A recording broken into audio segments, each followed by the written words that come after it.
What's up, guys? Jeff Cavaliere, ATHLEAN-X.com. Jesse Lako, ATHLEAN-X.com. Speaking of Jesse Lako, I think congratulations are in order today. Why is that? How many years have you been here? Just over 4. For the first time in 4 years, Jesse's been able to stick to a plan for 90 days. You want to throw one of my intros out there as a congratulations? I'm not really sure that's something to celebrate. I think, as a matter of fact, half the people out there would like to jump through the camera and strangle you for a wasted opportunity. I'm gonna strangle you half to death. But he trained like Jeff Cavaliere. For 90 days. For 90 days, and he's made some gains. A lot of people have been writing in, what has Jesse been doing? I'll say this is consistency, and it's really important. However, there are things I want to showcase as to what you actually did that have been the most beneficial. Right. But before people do get a chance to jump all over, you do have good reason for not being able to stay consistent over all these years. A lot of starts and stops. Yeah, it all has to do with the previous head trauma. A lot of head trauma. Everybody that's followed the channel knows that Jesse's had quite a few concussions. You've probably seen it play out in front of you quite a few times on camera before, but it's legit, and I'm actually proud of him, and I want to make sure that you guys see the 9 best things that I think you've taken from that 90-day experience that are going to help those out there. Sounds good. All right, so we start with a little bit of a no-brainer here. Whoa, you're going to make that joke? A bad choice of words. All right, so we start with the obvious. And actually, this is one Jesse had a head start on a long time ago. You probably watched the evolution of his posture from something that looked like this to something that looked like this, or as these pictures show, from this to this. Jesse came to me not only as one of the hardest of hard gainers, but one of the most poorly postured individuals I've ever seen. He's not alone, though. A lot of you out there will find that you have terribly rounded shoulders. You lack thoracic extension through your upper back. You have a bad pelvic tilt, whether it be even posterior or anterior. Jesse had the latter. The fact is, you need to work on those because they screw up the mechanics of your lifts, which we're going to cover next. And by doing so, hold back the potential you have for excelling in those lifts. So we actually focused on making sure that it was part of Jesse's routine, and it's been part of your routine, It has been. I've been pretty consistent with it. You know, I was doing it every single day, but now I've been doing it, a few times a week just to keep it up and to reinforce that good posture. Working on the things that are kind of your focal points and not everything in the book. No, exactly. And we have a whole bunch of videos that cover all these different topics. All you got to do is search your issue plus ATHLEAN-X, and you're going to find it. Just make sure that you don't ignore it and start building it into your training. All right, so with postural inefficiencies mitigated, the focus was on trying to get Jesse's compound lifts to be better, right? To get stronger in them because you have more efficiency in performing them as the postural inefficiencies go away. Yeah, as my posture got better, it felt like the bar was flying up. I was just, more efficient with the lifts itself. So you focused on them a little bit more, basically the big 3. Yes, and not to mention here, you've developed some impressive numbers, I would say. Well, I'm an elite level power lifter now. Be a little careful with that one. Okay, advanced level power lifter. I still might be a little careful with that. I mean, look, you can see here, he's accumulated some pretty big lifts for his body weight. As a matter of fact, we're going to cover in a video later this week about Jesse being able to perform a 3-time body weight deadlift. And who would have thought little Jesse could actually get it done? But it was the focus on building the base foundational strength. Remember, guys, you don't improve anything upon a cracked foundation. When you fix the foundation, the strength itself will be a hell of a lot easier to build, and it will come a lot faster than if you do it on that cracked foundation. And that leads us to point number 3. It wasn't all just about building strength. Matter of fact, that's just one component of it. What else were you doing? Well, just like you, I was incorporating bodyweight movements and also hypertrophy training itself. And the body weight for control, not just going through the motions or trying to get rep after rep. No, I was trying to command my body in space and really slow the movements down so that way I could feel every single, muscle working throughout that movement. And of course, as you did that, your dip count went up, your pull-up count went up. But beyond that, when it comes to hypertrophy, right, we talk about it all the time, if you want to build the most well-rounded and high-performing physique, you have to have elements of hypertrophy training.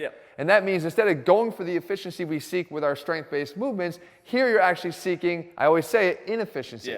Right? Making the muscle do more of what it doesn't want to do. Yeah, making that muscle really, really work. So like on your lat pull downs, your back is like really doing more of the work as opposed to just getting the bar down. Right. If you incorporate all of these into your training, you see the results. As a matter of fact, you start to see the growth beyond just the increase in strength gains.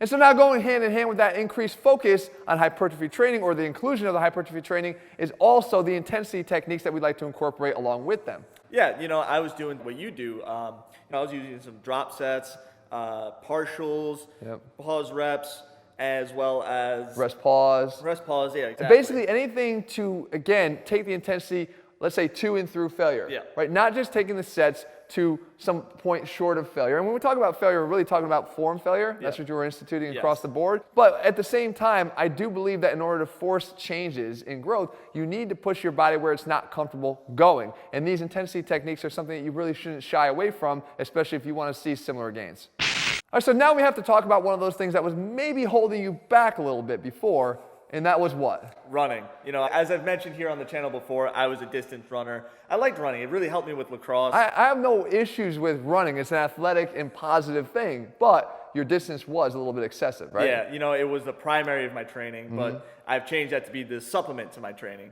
Right, so now it's serving that role as his conditioning work, which we advocate every week, but it wasn't your primary focus. No. And even as such, you were still doing some of your distance work just for the benefits of your heart, which I always advocate, but you were shifting a little bit more the intensity of even the running. Yeah, we were moving towards sprinting, and then we started moving towards conditioning drills such as, you know, agility work, footwork, speed work. Which actually can be fun, right? Yeah, I didn't think I was going to love it, but I absolutely love it. Guys, don't shy away from exploring some of the sprint work and some of the other stuff that you can do outside the gym. It doesn't have to always be within these 4 walls to increase the stimulus of what your training is doing for you, especially from a conditioning standpoint.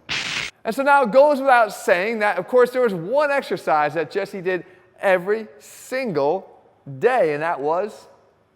Bicep No, that's flex. not what I was talking about. No, it's face pulls. Of course it's face pulls. Of course, face pulls. So guys, I advocate face pulls for a reason. You can see here Jesse's back development, particularly his upper back development, his rear delts, his mid and upper traps, they got significantly more developed, and they're responding to that. And not only that, but it carried over well to your deadlift. Oh, yeah. And not only that, but I started doing something else every day. What's that? The bridge and reach over. But, you know, if I had to do every single one of your do this every day exercise, I'd be in the gym for 4 or 5 fucking hours. They're never intended to be done every single, not every one of those things is done. People are supposed to pick and choose where their deficits are and do those things every day. But it was a bridge and reach over that you like. That's the one I love every single morning. That one actually reinforced some of Jesse's postural issues. So selecting the ones that fit the best with where his or your limitations are is the right way to go. That one's good for getting more thoracic extension and for getting the hip flexors loosened up. Fact is, consistency with even just a single exercise can pay big dividends if you do it every single day.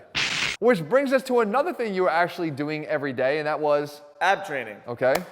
You know, I got to show off these for the chicks. They dig them. Oh boy. Whatever your motivation is, daily ab training is something I highly recommend. And I've covered it many times before. You've probably done some of my follow-along workouts. It doesn't have to take a long period of time to get the job done. Right. Just about 5 or 6 minutes. That's it. But when you incorporate ab training, specific focused ab training, not just through the lifts you're doing already, it does have a way of carrying over by developing better core strength into all of your other training. And I think it benefited Jesse, and it could benefit you too. And that brings us to point number 8, and this has been a particular struggle, especially for anybody that's watched this channel before. They've witnessed it, nutrition. Yeah, it's me eating enough and eating quality foods. Well, see, the issue is you actually cleaned up that whole gummy bear habit a long time ago. The quality of the foods is not really an issue for you anymore. No, you know, that's something that I've been really working on. Yeah, but what happens oftentimes is as you increase the nutrient density of the foods, the better quality foods that you eat, the caloric density goes down. Yeah. And that means you have to eat more and more of it or more frequently. Yeah. So for example, this is what my typical breakfast was for, you know, up until about 6 months ago. Clearly it's not a lot of There's food. not a ton there. No, exactly. But here, I've actually increased the portions of the exact same foods to help get in more calories. Yeah, and that's one of the things I advocate is just trying to eat more of even what you're eating right now to overcome the fact that the calories are likely going to be a little bit low if the quality is high. But you did more than that. No, now I'm incorporating, you know, more meals. For example, I'm incorporating a second breakfast as soon as I get to work. Another way to get more of those important calories in. The fact is, guys, nutrition is not always just about getting bad foods out of your diet. Nutrition is oftentimes about maximizing the quality of the foods you're eating and the quantity of those high quality foods. You got to make sure you get that right if you want to start to see the gains that you're capable of. And last but not least, if you're going to train like Jeff Cavaliere, you have to prioritize your recovery because I can't understate the importance of it, especially if you're doing the rest of this and you're training hard. You've been doing a hell of a lot better job on that. I used to go to bed on an empty stomach, and now I've been taking RX3, which has been very helpful. Not only that, but I put my devices down, you know, way earlier at night because, you know, staying up all night on... Oh, poor Pornhub. They're going to lose a lot of views this month. Not only that, Consistency in the time that you go to bed, right? Consistency on the time that I go to bed and when I wake up. So even if you're not particularly tired, I told him you're better off sort of at least trying to get in bed Yep. and start to establish that routine, because your body will respond to that, and that helps you to get that regular amount of sleep in, which is how many hours for you? About 8 to 9, which is, So you sure? Sometimes it feels like it's like 11 because you get in here late almost every morning. Guys, recovery cannot be understated, especially if you're a natural lifter and you're trying to gain muscle. If you overlook that because it doesn't seem to be one of the more active components of your overall game plan, you're going to cut your gains short. Make sure you prioritize recovery just as much as all the other things we've covered. And so there you have it, guys. Congratulations are in order. We have to say, Jesse, not only have you put this all together, but I have to say, you're the one that puts the work in here. You can only lead a horse to water, but you can't make him drink. You've actually done the job, and I think everybody out there is proud of you. Thank you. I appreciate that. It's been great to, hop on a schedule that's been more consistent and to be able to train hard. And I know where my pitfalls are, and I can look out for them, which, has been really helpful, so that way I can train around them. Yeah. I mean, if you have an idea of what usually trips you up, that's a victory in and of itself, and being able to incorporate a plan that keeps you more consistent. I say it all the time, guys.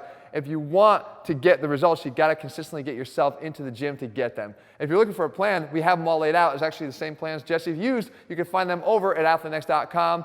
In the meantime, if you found the video helpful, if you want to give Jesse a little bit of love, leave your comments and thumbs up below. And also, if you haven't already done so, make sure you click subscribe and turn on notifications so you never miss a new video when we put one out. All right, guys, see you soon.